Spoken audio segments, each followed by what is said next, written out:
Hello students, welcome back to my new video. आज हम एक फेमस ऐसे के बारे में डिस्कस करेंगे जिसका नाम है sir Gawain and the Green Knight. अब हम sir Gawain and the Green Knight title का अर्थ क्या है इसके बारे में बात करेंगे। ये शीर्षक कहानी के दो मुख्य पात्रों सर गवेन और ग्रीन नाइट पर आधारित है। कहानी में ग्रीन नाइट सर गवेन की बहादुरी, ईमानदारी और वचन पालन की परीक्षा लेता है। पूरी कथा इन दोनों के बीच हुई चुनौती और परीक्षा के इर्द गिर्द घूमती है। अब हम इसका समरी के बारे में बात करेंगे। राजा किंग आर्थर के महल में नए साल न्यू ईयर्स ईव का उत्सव बहुत धूमधाम से मनाया जा रहा था। तभी अचानक हरे रंग का एक बहुत बड़ा और शक्तिशाली योद्धा ग्रीन नाइट वहां आ जाता है। उसे देखकर महल में मौजूद सभी लोग डर जाते हैं। ग्रीन नाइट कहता है कि वह एक खेल चुनौती खेलने आया है। इस खेल में दरबार का कोई एक बहादुर योद्धा पहले अपनी कुल्हाड़ी से ग्रीन नाइट पर वार करेगा। इसके बाद उस योद्धा को पूरा 1 साल इंतजार करना होगा और ठीक 1 साल बाद ग्रीन नाइट उसी योद्धा पर उसी तरह एक वार करेगा। यानी यह बहादुरी और वचन निभाने की परीक्षा थी। जब ग्रीन नाइट ने चुनौती दी तो दरबार का कोई भी योद्धा जवाब नहीं देता। ये देखकर ग्रीन नाइट उनका मजाक उड़ाता है और उन्हें डरपोक काय कहता है।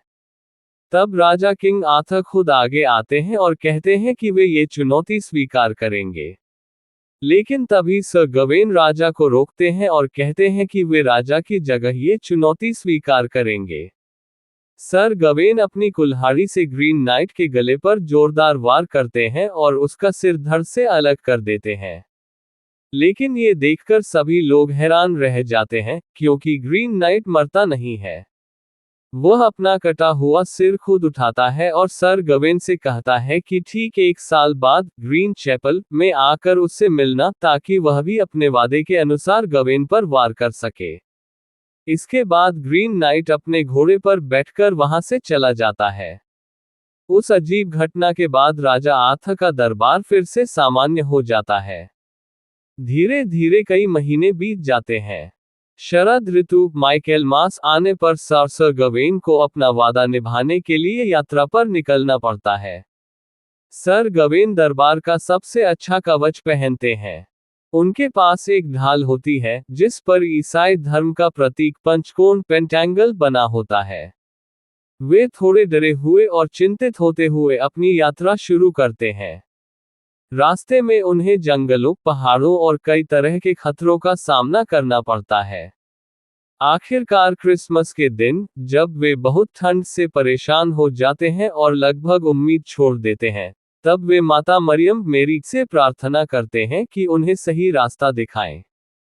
प्रार्थना करने के तुरंत बाद उन्हें दूर एक बड़ा महल दिखाई देता है, जिससे उनकी उम्मीद फिर से जाग जाती है। सर गवेन उस महल में पहुंचते हैं, जहां महल का मालिक उनका बहुत गर्मजोशी से स्वागत करता है। वह गवेन का परिचय अपनी सुंदर पत्नी और एक बूढ़ी महिला से कराता है। महल का मालिक गवेन के साथ एक खेल खेलने का प्रस्ताव रखता है।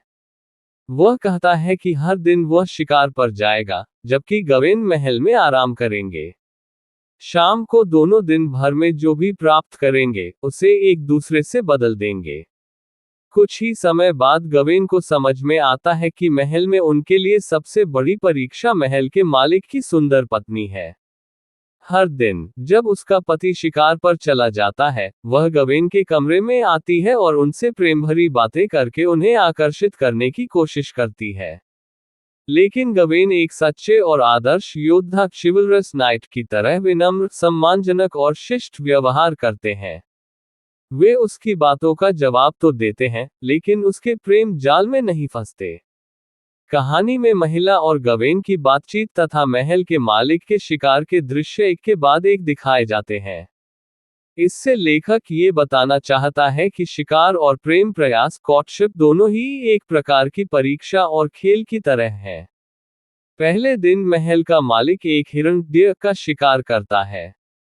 उसी दिन उसकी पत्नी सर गवेन को एक चुंबन किस देती है। शाम को मालिक अपने शिकार का मांस गवेन को देता है, और समझौते के अनुसार गवेन उसे वह एक चुंबन वापस दे देते हैं। दूसरे दिन महल का मालिक एक जंगली सुअर बोर का शिकार करता है, जबकि उसकी पत्नी गवेन को 2 चुंबन देती है। शाम को गवेन दोनों चुंबनों का आदान प्रदान करते हैं।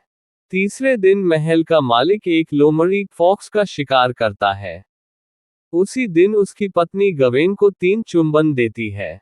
फिर वह गवेन से प्रेम चिन्ह लव टोकन मांगती है। गवेन कहते हैं कि उनके पास देने के लिए कुछ नहीं है।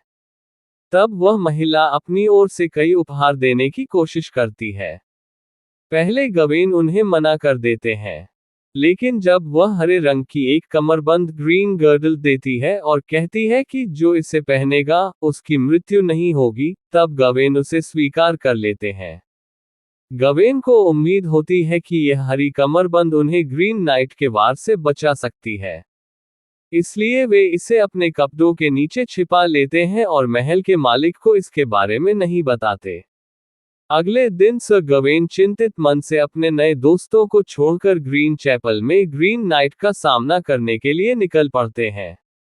महल का मालिक उनके साथ एक सेवक भेजता है ताकि वह उन्हें सही रास्ता दिखा सके। कुछ समय बाद दोनों एक घने जंगल में पहुंचते हैं। वहां सेवक गवेन से कहता है कि ग्रीन नाइट बहुत भयानक और शक्तिशाली है, इसलिए वे उससे लड़ने न जाएं और वापस लौट जाएं। लेकिन गवेन कहते हैं कि वे काय डरपोक नहीं बनना चाहते, इसलिए वे अकेले ही आगे बढ़ जाते हैं।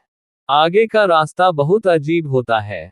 ऊंची ऊंची चट्टानें उनके रास्ते और नज़ारे को ढक देती हैं। आखिरकार उन्हें घास से ढकी हुई एक गुफा जैसी जगह दिखाई देती है। गवेन को गुफा के अंदर से ग्रीन नाइट के अपनी कुल्हाड़ी तेज करने की आवाज सुनाई देती है। तब वे हिम्मत जुटाकर अपने आप को उसके वार का सामना करने के लिए तैयार कर लेते हैं। ग्रीन नाइट गुफा से बाहर आता है और अपनी कुल्हाड़ी से 3 बार वार करने की कोशिश करता है। पहला वार वह जानबूझकर नहीं करता, क्योंकि गवेन डर के कारण थोड़ा हिल जाते हैं। दूसरा वार भी वह नहीं करता, क्योंकि इस बार गवेन बिना डरे स्थिर खड़े रहते हैं। तीसरा वार वास्तव में लगता है, लेकिन उससे गवेन को सिर्फ हल्की सी चोट आती है। इसके बाद ग्रीन नाइट अपना रहस्य बताता है। वह कहता है कि उसका असली नाम बर्टलक है और वही उस महल का मालिक है जहां गवेन ठहरे हुए थे। वह बताता है कि यह सब गवेन की ईमानदारी और बहादुरी की परीक्षा लेने के लिए किया गया था। तीसरे दिन गवेन ने हरी कमरबंद ग्रीन गर्डल छिपाकर रखी थी और उसके बारे में महल के मालिक को नहीं बताया था। इसलिए तीसरा वार उनकी इसी छोटी सी बेईमानी की सजा था। बर्टिलाक ये भी बताता है कि महल की बूढ़ी महिला वास्तव में मॉर्गन ले फे नाम की एक जादूगरनी है। उसी ने ये पूरा सिर काटने वाला खेल बेहेडिंग गेम रचा था, ताकि राजा आर्थर के दरबार के योद्धाओं की परीक्षा ली जा सके। गवेन अपनी गलती पर शर्मिंदा हो जाते हैं। वे हरी कमरबंद को अपनी बाह पर बांध लेते हैं ताकि वह उन्हें हमेशा अपनी गलती की याद दिलाती रहे। इसके बाद गवेन कैमेलॉट लौटते हैं, जहां उनका एक सच्चे वीर की तरह स्वागत किया जाता है। जब गवेन अपनी गलती सबको बताते हैं, तो किंग आर्थर उनकी ईमानदारी और विनम्रता की प्रशंसा करते हैं। फिर राजा आदेश देते हैं कि दरबार के सभी योद्धा हरे रंग की पट्टी पहने, ताकि वे गवेन के साथ एकता और सम्मान का प्रतीक दिखा सकें। अब हम sir Gawain and the Green Knight ऐसे की निष्कर्ष क्या है इसके बारे में बात करेंगे। Sir Gawain and the Green Knight एक प्रेरणादायक कथा है, जो साहस, ईमानदारी, विनम्रता और वचन पालन का महत्व सिखाती है। सर गवेन अपनी छोटी सी गलती स्वीकार करके ये दिखाते हैं कि अपनी भूल मान लेना ही सच्चे वीर की पहचान है। इसलिए ये रचना आज भी नैतिक शिक्षा और आदर्श जीवन का महत्वपूर्ण संदेश देती है। ये था sir Gawain and the Green Knight ऐसे की एक्सप्लेनेशन।